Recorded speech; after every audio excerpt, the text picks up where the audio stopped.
부산의 합계 출산율은 지난해 기준 0.72명입니다. 전국 평균 0.78명에도 못 미치고 서울 다음으로 가장 낮습니다.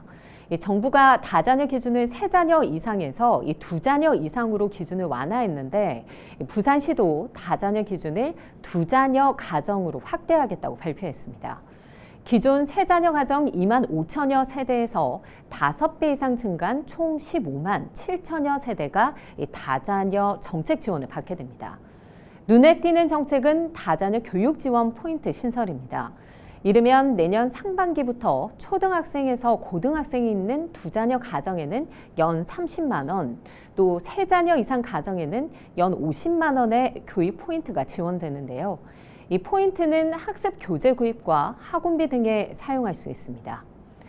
또 10월부터는 공공주차장과 체육시설, 체육회관 이용료 50% 감면 혜택을 2자녀 가정도 받을 수 있습니다.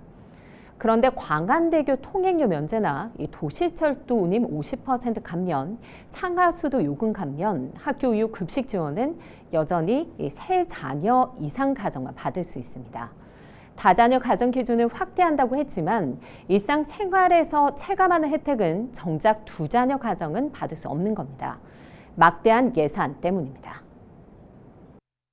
예산이 어느 정도는 한계가 있기 때문에 그 범위 내에서는 가장 실효성이 있는 정책이 뭘까를 고민을 해서 오늘 내놓은 것입니다.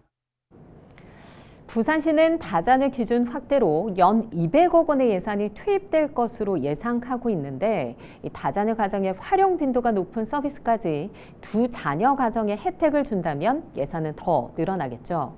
사실 3자녀 이상 다자녀 가정에서도 지금의 혜택으론 저출산 문제를 해결하지 못할 것이라고 이야기합니다.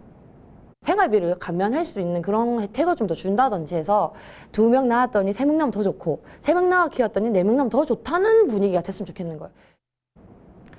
이런저런 저출산 대책을 내놓고 있지만 제자리 걸음인 상황인 겁니다.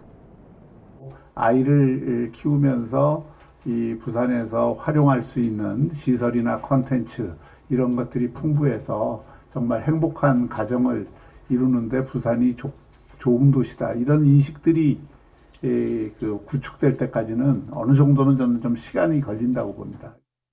통큰 세제 혜택에 아이 돌봄 문제 해결 등 이 저출산 문제를 해결할 범정부 차원의 지속적이고 입체적인 방안 마련이 시급해 보입니다. 헬로티비 뉴스 차선영입니다.